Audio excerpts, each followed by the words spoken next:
Namaste and welcome to another session of Shankara Jayanti festival, which has been going on for more than 10 days now. And we are really looking forward to two wonderful sessions today. One by NAVI, Radjou and myself. We are dialoguing on effect of Shankara on innovation. This is about application of Shankara philosophy and some of his wisdom as it is being applied in the 21st century businesses and what are some principles we can take from. And the second session is going to be a lecture by Swami Govinda Dev Giri Maharaj Ji, and the lecture will be in Hindi. I will read about his biography once it is time for us to listen to his lecture. For the time being, right now, let us start with a prayer. I'd like to read 3 prayers because of the Lakshmi Narasimha Jayanti which just happened yesterday. Srimat Payonidhi Niketana Chakrapani Bhogindra Bhoga Maniranjita Punya Murte Yogi Sasaswata Saranya Bhavabdi Pota Lakshmi Nrusimha Mamadehi Karavalambam Nana Chidra Gatodharastita Tipa Prabhabhaswaram Gnanam Yasyatu Chakshuradi Karana Dwara Bahispandate Janami Tatameva Bhantamanu Bhatye Tat Samastam Jagat Tasmai Sri Guru Murtaye Namaidam Sri Dakshina Murtaye Sharadindu Vikasi Mandaghasam Spuradindi Varalochana Ramam Aravinda Samana Sundarasyam Aravindasana Sundari Mupase. So the first session we are having is the dialogue between NAVI, Radjou and myself. And NAVI, Radjou is I think it is described, to put it in a small words, but I would say he is a innovation and leadership thinker. He advises senior executives worldwide. He is a fellow at Cambridge Business School. And before that, he was a vice president in Forrester Research. He is also an author of several books. He did one book on Jugaad innovation, and another one on frugal innovation, and another one we co-wrote together from Smart to Wise. And he has won several awards, both prestigious Thinkers 50 Innovation Award that was given in 2013, and he has delivered a TED Global talk on frugal innovation, which has collected over 1.8 million views. And then he is looking at publishing another book on conscious society in the coming year. I think I'll be amiss if I don't say that he's a lifelong student of Ayurveda, yoga, and Vipassana meditation. And I have been friends with NAVI for over 10 years. And we have been able to think about the principles of Indian philosophy, especially the Advaita and the various Vedanta sessions. We are trying to work together and learn together and write together. We have written several blogs in Harvard Business Review, recently in Sloan Management Review. And of course, as I said, we have written a book together as well. And now, the way in which we are envisioning this particular dialogue that we are conducting, the theme is innovation. How do we bring principles of Advaita and principles that we can draw from life and also the bhashyas and stotras of Shankaracharya? How do we bring it into the 21st century? We chose specifically the topic of innovation because being in the middle of COVID virus and the entire world going through something else, going back to what we used to have is no longer an option. So we want to think about how we can innovate ourselves way after the crisis that we have. So let me invite Navi. Navi, it's a pleasure to be with you.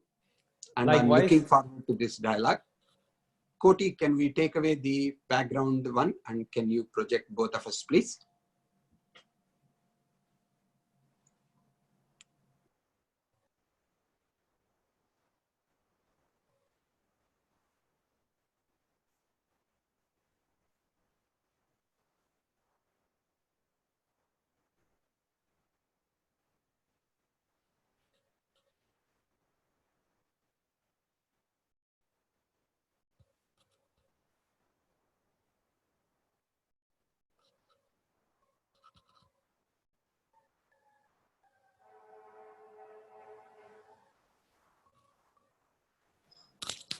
Can you unmute? Okay. Can you speak, Navi? I cannot hear you. Yes, hi. Okay, I'm delighted to be here with you, Prasad. And I must say I'm a bit nervous because the first time I'm actually speaking in a conference that deals with spirituality and trying to combine spirituality with the field that I'm passionate about, which is innovation. But hopefully with you moderating this session, I'm sure that we can share whatever wisdom we have with the audience. We'll see. You will do just fine, Navi, because you have a lot of wisdom that you can bring in. And, you know, for 10 years, we have been talking about the spirituality and yoga and Vedanta. And we have written books and we have given talks and we have actually elaborated some of the principles.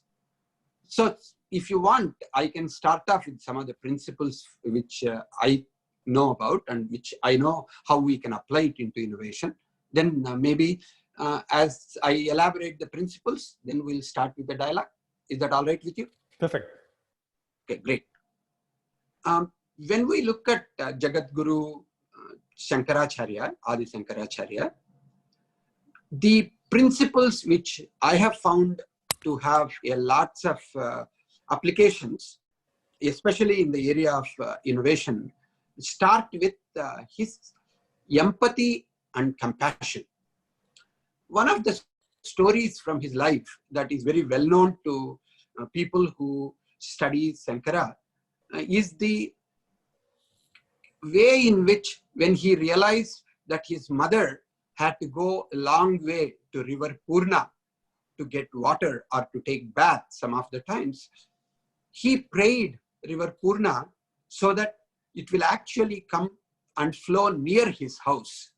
So instead of his mother going to the river came to his mother.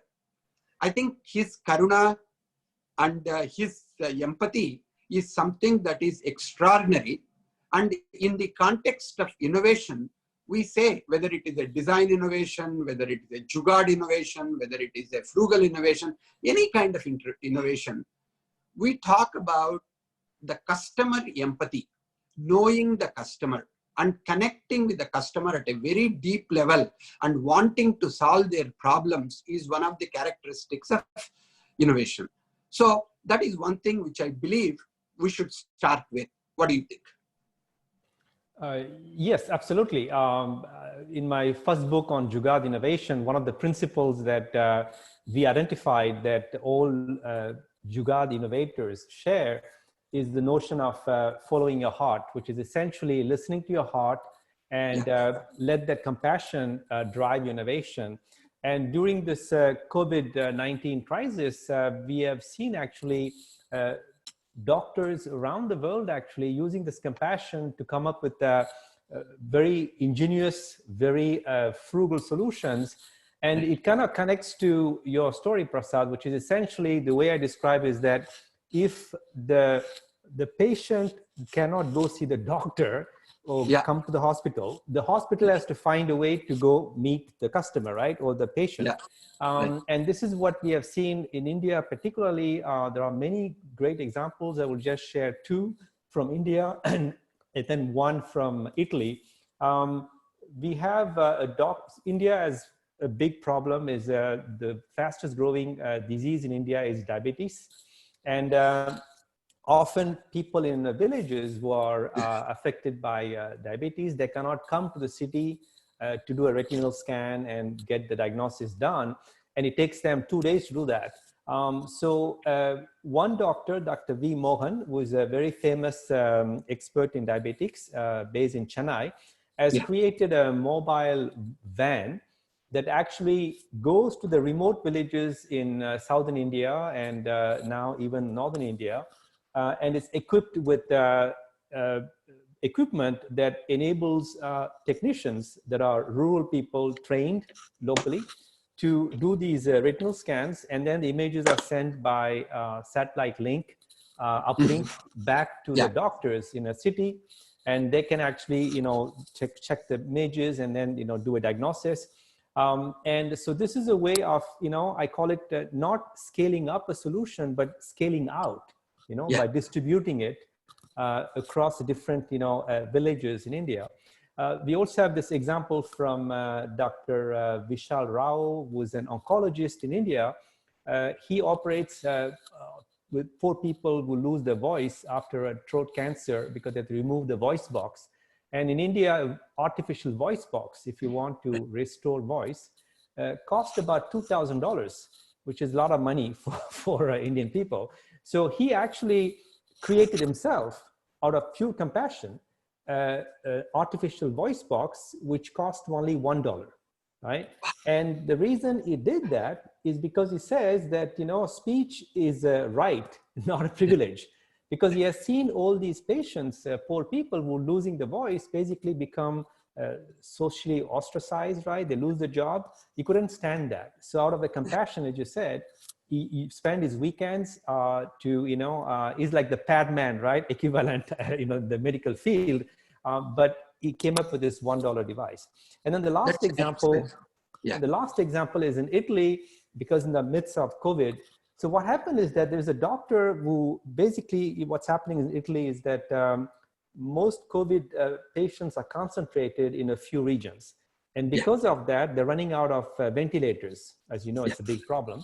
And so this doctor had this Jugaad moment when he thought, why can't I use a mask used for scuba diving, you know, for when people do scuba diving, and he adapted it to make it a ventilator. Okay. And so it's really totally Jugaad. And not only it works so well that he actually got the permission from the brand company behind this product to systematically produce it. And not only for Italy, but ship it worldwide. And again, it's this compassion from the doctor's perspective to say, I can't allow this patient to die simply because I don't have the resources, right? So how can I use what I have in a Jugaad way to come up with an ingenious solution to save lives? So another way of saying is, so Adi Shankaracharya was the first Jugaad innovator. Probably, yes. We know of. And by the way, another example from the olden times that come to my mind, which is actually, you know, premier eye care center, the Arvind Eye Care Center, that has been started in Madurai.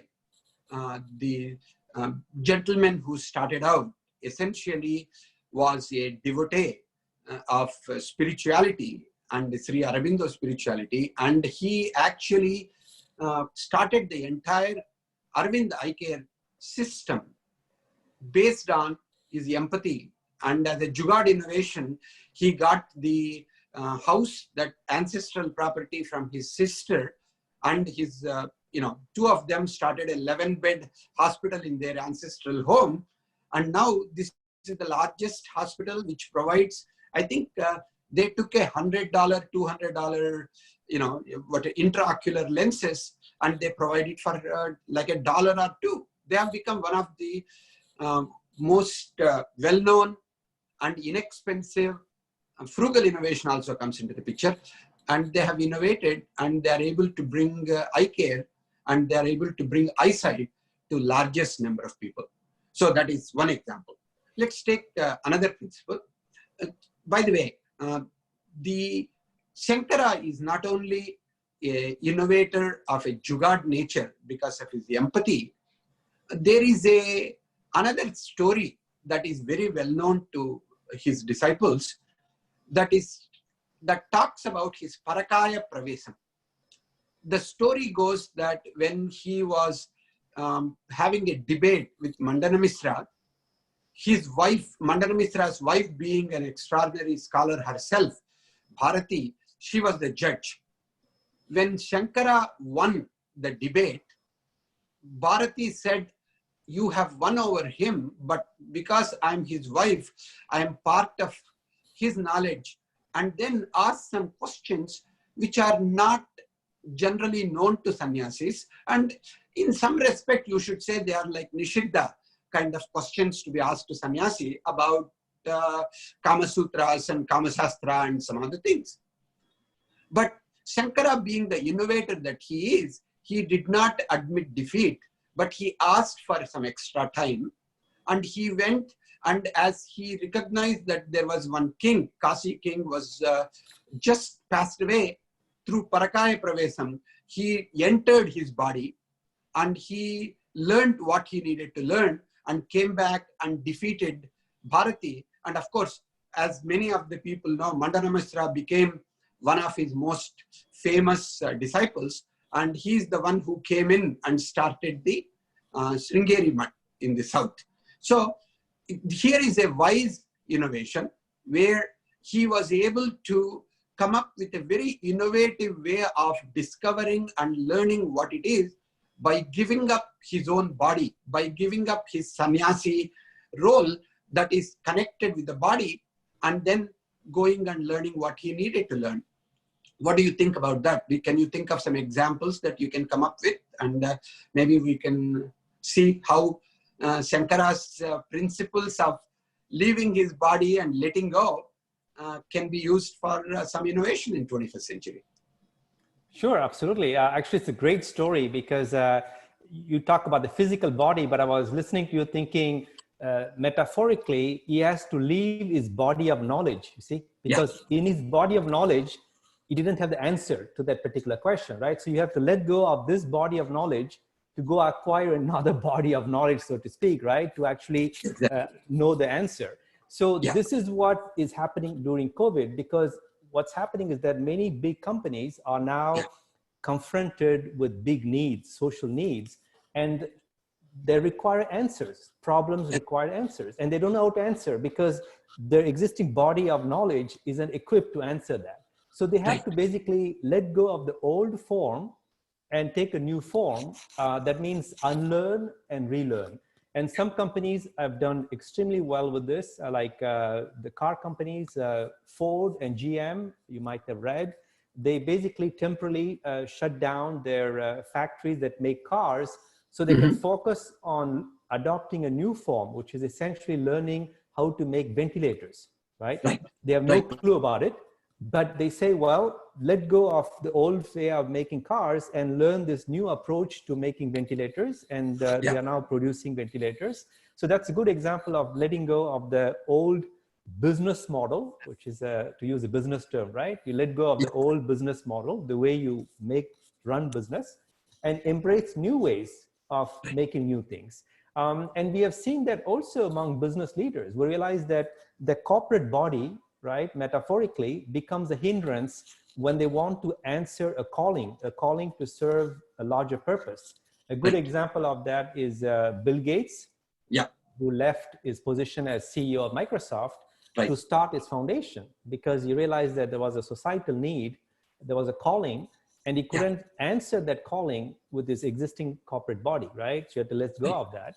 And likewise, Nandan Nilekani in India is a good example, right? Because he was at the beginning one form, which is the CEO of Infosys. He took it up to a point, and then he realized there was a calling to become a public servant. So he joined as a chairman of the UAID and developed the Aadhaar card, which is an incredible, public good. And then he realized that he wanted to do something for the entire humanity, not just for India. And now he's in his third avatar, so to speak, as a philanthropist with his wife. And they teamed up with Bill Gates now to basically pool the resources to invest in large-scale social innovations in education, health, etc., worldwide. So these are examples where companies or business leaders had the humility to let go of their existing body of knowledge in order to learn something even more, even better. Excellent, excellent examples of how people need to let go of their current body of knowledge if they need to invent something. You know, in Silicon Valley, we see it all the time. You know, like it is commonly said that when entrepreneurs go to venture capitalists, they go with a certain business plan. As soon as the funding comes, majority of the times with the advice of the venture capitalists and the other portfolio companies, the first thing they let go is the plan for which they got funded. And then they have to actually come up with a brand new plan, and that includes and transcends the existing stuff. And then together with the investors and the management team and the employees come up with a new one. So innovation, many times when we talk about, we only talk about product innovation or a process innovation or a service innovation. The second level, which you talked about, is a business model innovation. And the third level, which is the mental model innovation, which is reframing or changing the mindset. We will talk about that in a moment. But that is exactly where I want to take you to the Shankara's life, another story. The story goes that when Shankara was going through the city of Varanasi, I suppose we can call it a city now, but at that time it was like a very narrow streets. Even now the narrow streets are preserved in the wonderful city. He was going with his disciples after taking a bath in Ganga, moving towards the Vishweswara temple and saying Sivoham, Sivoham and all that. Then he comes across a Chandala with 4 dogs right opposite, and he does not give way. Then he says, Gacha, Gacha, move away, move away. And Chandala, instead of, saying, no, Swami, sorry, sorry, forgive me, and moving away, he says, who are you to ask me? Why should I move away? Why can't you move away? Annamayat, Annamayam, Atava Chaitanyameva Chaitanyat, Yativara, or he says, Vijavara there, Duri Kartum Vanchasi. Kimbruhi Gacha Gachaiti. Why do you say go away, go away? Because your body that is also made up of modification of food, is it superior just because you came in a Brahmin birth and I came in a Chandala birth? Or do you say the Chaitanya Meva Chaitanyat? Is your Chaitanya, is your consciousness superior to my consciousness?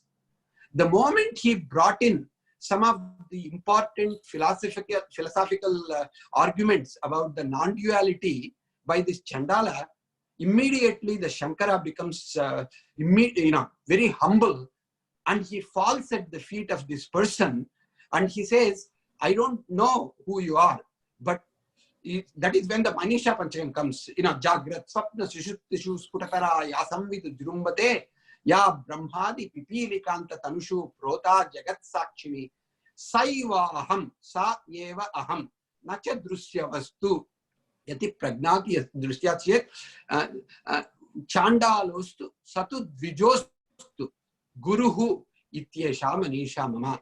These are some things which came by saying it doesn't matter who is there to teach, what is there to learn. I should be humble enough, I should be honest enough to recognize that I am not practicing what I am preaching.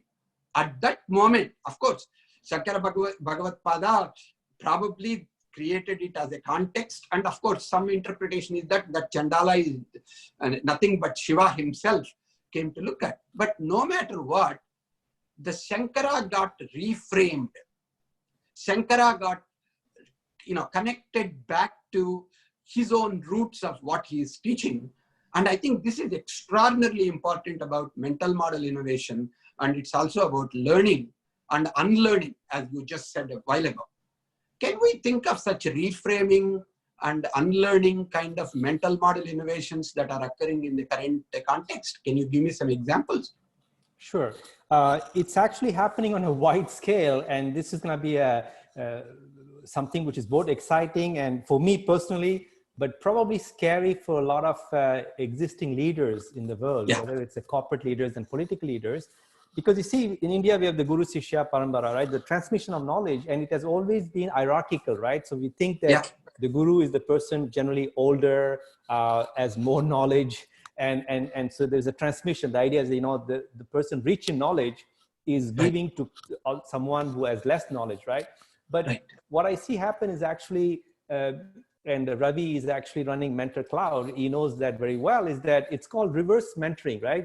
The modern term is mentoring, elderly people mentoring young people, but there's a reversal of roles now, whereby the young people now are teaching a lot of things to older people. Of course, one area is technology. We know that, right? Young people are savvy with technology, but it goes beyond that. And one example I want to give, which personally this is a person shifting my own mental model, is a young entrepreneur in Mumbai named Vaibhav Chabra. He opened India's first makerspace, we call it. It's a place where you can go tinker and build your own product using 3D printers and laser cutters and things like that. And he's right now, as we speak, leading an India-wide movement to produce 1 million facial shields, you know, for frontline workers, you know, health workers, police, and the Asha women, etc.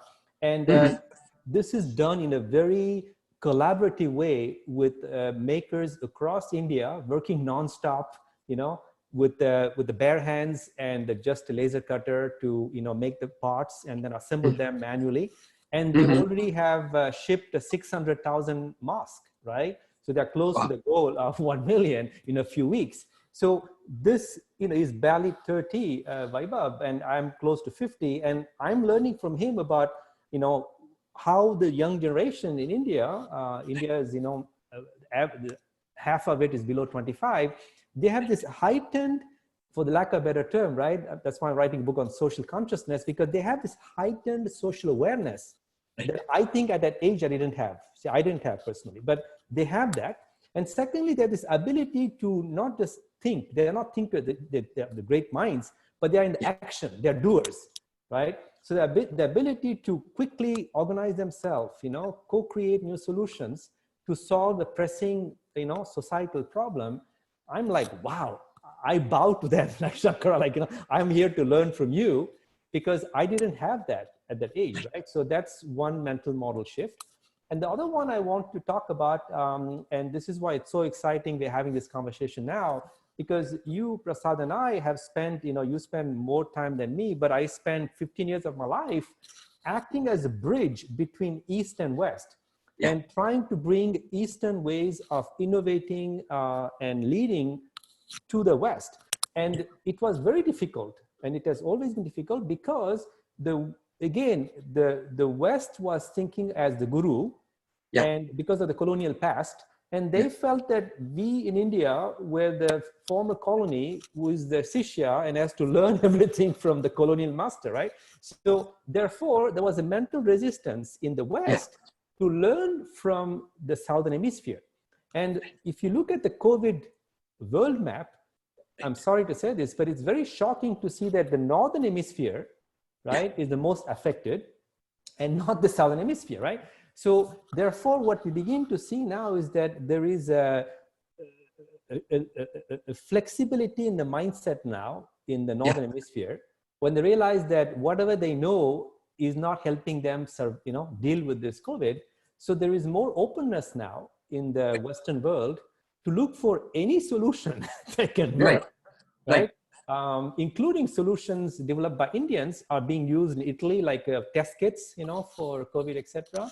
So the frugal solutions developed by India and other emerging markets are now finding a market in the West, because this crisis has really shaken people, you know, completely in the West. And that has created a big shift in the mental model and a readiness now to embrace solutions from the former colonies. Yeah, those are great examples. And by the way, the Dakshinamurti, another form of Shiva, is considered to be a very young teacher, like Chitram Vadadaron Mule, Vruddha Sishya, Gurur Yuva. Gurostur Mauna Vyakhyanam, Sishyastu Chinna Samsaya. Like, the idea of Dakshinamurti being a young 20-year-old, whereas the Sanaka Sanandana, all the disciples sitting under the Vata tree, learning from him. You know this very well because you gave me that wonderful Dakshinamurti statue, which I carry around. And of course, I'm, a person who has been studying and doing the, his mantra for a long time. So that is one more thing that comes into mind. So as we go to last, 5 to 8 minutes we have before we take questions, some of the things that seem to look at in terms of Shankara as a person who is empathetic. So he made the customer empathy as the foundation for his Jugaad innovation. We looked at that. Second, we looked at Shankara changing the business model, leaving his sannyasi body, going into a king's body through Parakai Pravesam and learning what he needed to learn in the Gruhastu ashram that he could not learn in the sannyas ashram. And he come back and then defeating Mandana Misra and his wife. That is a second innovation example which we looked at. And third, we looked at reframing. He himself becoming humble, he learning from anybody without looking at their social status or their age or something else, learning from the younger people. We looked at it. In all of them, if you begin to look at it, I think the concept of adhyasa, which is extraordinarily important when he wrote the Brahmasutra Bhashyas, and the adhyasa, when you look at avidya and agnana, different ways of forms of looking at it. All of them, if you look at it, that needs to be unlearned. And in his form, he talked about oneness, the Advaita, and the wholeness, Purnatvam, and then the silence, the Mauna Vyakya, like it's silent, this one. Three things. From what you told me last time, you are looking at your book, actually the Conscious Society, looking at innovation in education, innovation in society. You told me that these are the three principles you are taking as the foundation for your work to be written on the Conscious Society. Can you tell me a little bit about what innovation in society and Conscious Society, and how do you connect these? Absolutely. So the book I've been working for 6 years now is actually, I had a different title at the beginning for the book called The Frugal Society. And then Prasad, you helped me realize that my heart was actually in writing a book on consciousness. So that's how we ended up calling this book Conscious Society.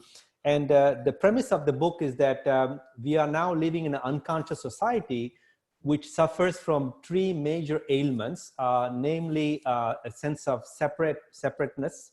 We feel we are disconnected from ourselves, right, from others, and from nature. I call it the triple disconnection. So we are hyper connected with Facebook and social media, but we are now Zoom.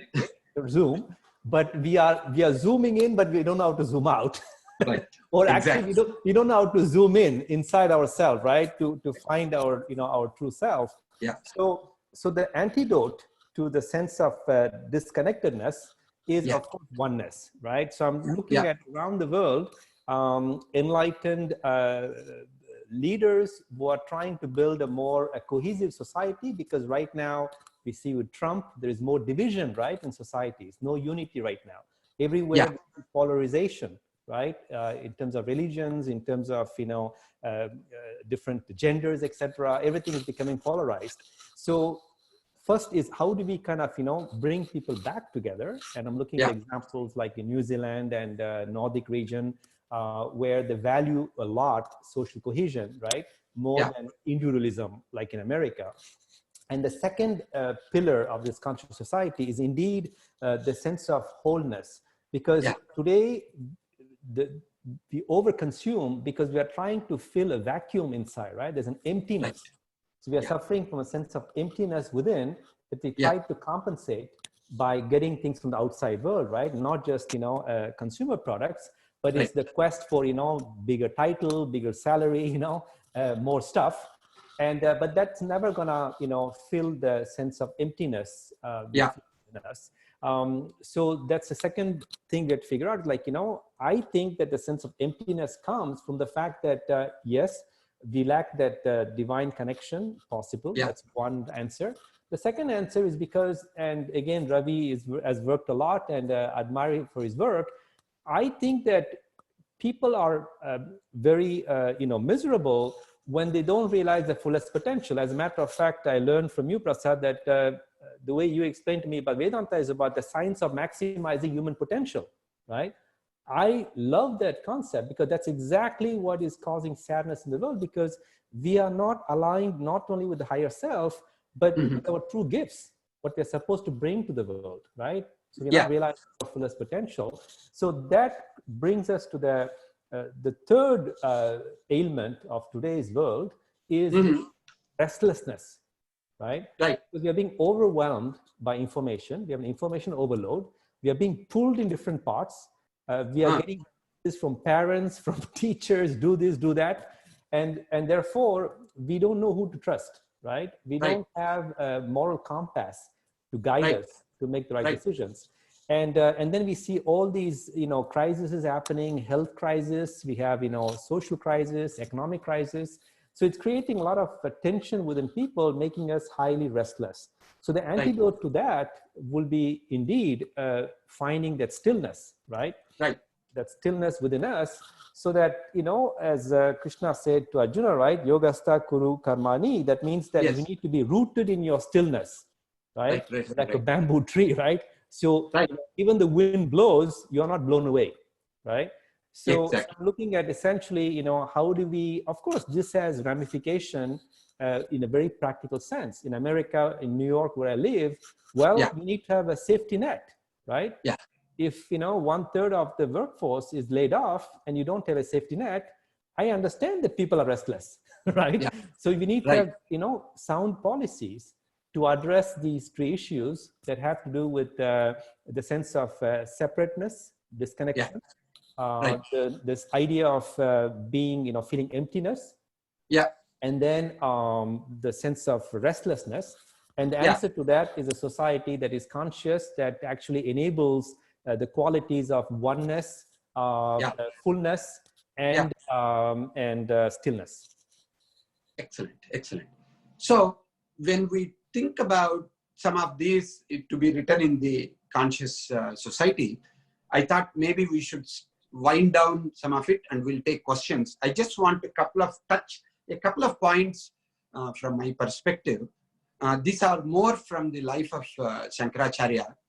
When I look at some of the things which various current Shankaracharyas, like for example, Sri Bharati Tirtha, Shankaracharya of Sringeri, had said a lot that Adi Shankara had really used knowledge management and organizational capabilities in organizing his various amnayas, various mathas that he has established in the 4 parts of the world, or in India at that time, 4 parts of India, each representing one Veda, and then taking people like for example, a person from a person from Nambudris from Kerala, they should perform puja in Badri. Brahmins from Karnataka are assigned for Nepal, and some of the North Indians are brought into South India. And similarly, even his 4 acharyas. So for Sringeri, he brought an acharya from the north, and Tatakacharya was for the Jyotirmat. He is from the south again. So Sureshwaracharya, as we know, he is in Purvasram was Mandana Misra. Similarly, same thing. The Padmapadacharya is supposed to be from Tamil Nadu. He is posted in Gujarat. So like that, he had done unification. So he realized that there are too many divisions in Hinduism and too many divisions in terms of South India, North India, East India, West India. He had actually done a phenomenal samanvayam and phenomenal harmonization in doing that. In addition to that, the decision logic, I think, is something that is extraordinarily important for innovators. when to do, when not to do. And that is something that he has done very, very well. So for example, when he had to become a sannyasi, he created a drama like by crocodile, catching his feet, and he had to ask his mother for permission to become a sannyasi. Then the crocodile left behind. So he knew how to create, right kind of situations for making right kind of decisions. And he was great in conflict resolution with his disciples. When Sureshwaracharya wanted to write a commentary on Sutra Bhashya, other people didn't agree. So he asked him to do some things on some of the Upanishads, and then he reconciled. So there is a lots of innovation that he brought in organization, knowledge management, how to resolve conflicts, and finally, how to create that silence.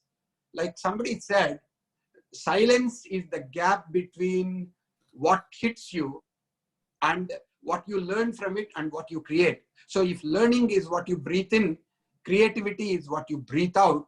And obviously, creativity in the business context is what we call innovation. So in that time, Shankaracharya seems to be extraordinary in doing that. And I think as Navi, you pointed out, there are large number of innovators, both in India and in Europe and the West, are either consciously or unconsciously beginning to recognize during this COVID virus, this state, we need to find that oneness, we need to do the harmonization, and we need to come together as a whole. Would you agree with that? You have any last words you want to say before we take questions? No, I think that's the last thing I would say is indeed, I'm so grateful to be part of this program.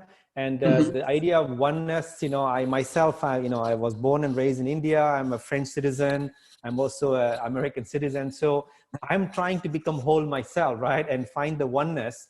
And that's something that started, of course, among other things, when I met Prasad, where he helped me, because I'm from Pondicherry. So I know quite well the philosophy of Sri Aurobindo, who talks about the integral consciousness, right? So I'm trying to become integral myself, within myself.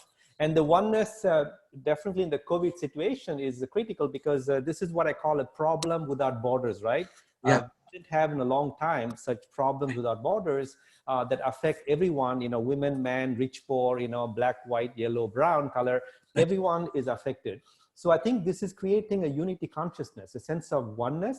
And I'm hoping that we can leverage the sense of oneness to basically get our collective awareness and channel our collective creativity to create solutions without borders to tackle big problems like climate change and social inequality. Thank you, Navi. There are about 4 or 5 questions that I see. Here is one question. What are some recommended practices or workflows to lead our life applying the ideas discussed in this forum in our day-to-day activities? What is the mental framework to have? Any thoughts you have? I think the one that I'm trying to apply myself right now is, I think it's a very simple way to put it is, you talk about the mental model shift, is that I try when some information comes in by email or I meet someone, we have these preconceived notions, right? We kind of, these lenses we put on to quickly judge someone. And so these days I'm trying to be cautious about it. And you talk about the distance between a perception and interpretation, right? And then action. So I'm trying to put a break in between so that, I'm letting the reality inform me, what is actually happening, as opposed to jumping to conclusion, right? Very quickly, because that's how my brain works. So that's one, I don't know if it's a method or maybe it's a mindfulness technique in a way, to be more conscious about what's happening in your own, brain, so that, you don't go into this kind of automatic mode, right? In autopilot, when you get a stimulus comes in and you automatically respond to it. And this is important right now because there's so much, anxiety causing information coming in, people you will encounter. I think it's extremely important to approach each new situation, each new person with an openness. So that would be one thing that I would. I would also add a couple of things. Certain amount of discipline, yama niyamas, as they call in Patanjali Yoga Sutras, to have certain, what you might call ethical connection to the universe in which you live, certain ethical practices, and then certain amount of pranayama, certain amount of yoga, and certain amount of meditation is something that I think is extraordinarily important in today's world to deal with the, as you said, so much of information is overpowering us and overflowing everywhere where we look at. So if we can create space internally to be able to do that, and that silence, that space will allow us to be responding and creatively responding to whatever that is hitting us. So our responses will not be knee-jerk reactions to the stimulus, but actually it will be more creative solutions. There is another question here. What are your thoughts on PM Modi in managing gigantic issue of India, including COVID? We have 3-4 questions. We'll take shorter answers so that we'll finish up and we'll move to the next segment. Navi? Well, that's a loaded question, but I was asked the same question this morning by some other political leaders in a French region, and my answer is that essentially I think all leaders have to acknowledge that given the diversity of India, the complexity of the issue like COVID, you don't have all the answers. That's what we talked about today, right? So interestingly, you talk about ignorance. I actually think ignorance is a virtue, right? It's the time to say I don't know. Right? Yeah. That's the beginning of the seeking process, the search for the answer, right? Yes. If you think you already know, well, we're in trouble. So I think we need more humility among leaders to say, well, this is a new situation we never dealt with before, large scale, very complex, multidimensional. So this is a time actually to build coalitions, bring people from different backgrounds together, like you said in the last example, right? People from the south, north, east, west, right? To come together and tackle this problem that affects all Indians. So that's one thing I would think about, like how do we promote oneness, right now in political governance? I think that's an excellent way. I think Modi ji is doing the best he can from what I understand. Living here, I always get multiple opinions, but the sincerity and the commitment and the effort that is being put in India seems to be enormous, and I'm hoping that out of all the work that he and his government is doing, we will not have too much of a backlash from the COVID. And I just want to correct, not correct, but I want to be clear about what I said. I think indeed, that's why I'm so proud about being Indian, because the two other cultures I belong to, right, US and France, what we are seeing is that the government actually doesn't allow for jugad and frugal experimentations, right? Frugal innovations. Whereas in India, there is this, a plethora, right, of initiatives. Exactly. Everywhere. And that's for me so exciting and makes me so proud, because in France, the government says, no, there's one way of doing things, right? Nothing else is allowed. But in India, actually, the government is allowing multiple approaches, to tackling this issue, which I think is very encouraging. Yeah, I agree. There is another question. Can you give some examples of innovation in agriculture field, especially during the, this particular period where the right nutrition, logistics to lead wider customers are challenges? Can you think of any innovations in agriculture field that we can talk about? Sure. I mean, not necessarily in this crisis, because I haven't followed precisely, but there are a couple of amazing examples I know from, India that I think the West is beginning to look at, whether it's drip irrigation that, we pioneered. Of course, Israel pioneered first, and then India imported that innovation, but we have tested it. It really works. But there is an interesting new types of solutions coming up in Indian agriculture, which I think just one example, which is very interesting. It's the Uber for farmers. So it's a company called EM3I Agri Services. And what they have done is it's founded by Rotash Nal, who was the former CEO of the company that makes tractors. Right. And he has developed a platform as I said, Yeah. it's Uber for farmers. So essentially, a farmer can use his phone and he press a button, and then someone shows up, you know, in a tractor, right, to help harvest. The idea is that because the farmers can't afford, right, to buy a tractor, right, as a fixed cost, keep it for the entire year, this allows them to have access to equipment like a tractor on demand, right, like you do with Uber. Right? So that's something that I think we need more in India, is essentially new platforms, right, that can, you know, emerge to help the farmers. Go ahead. No, go ahead. That's it. My quick response is, I think one of the things this COVID situation has helped is we may need to encourage the farming and agriculture around where we live, sometimes because of the logistics, and sometimes may not be possible for things to come from different locations, like supply chain breaks down. Now the planes and trains and, you know, various other transports, if they are not going across the state lines and country lines, the food supply gets seriously interrupted. So what people are beginning to recognize in agriculture as well as in many other food related issues is that we may need to depend upon local agricultural farms and organic farming, and we should not be turning everything into real estate, everything into big cities and breaking down the agricultural stuff. We may need to create enough opportunity for food to be grown around where we are, and that's going to be localized. Supplies are going to be extremely important.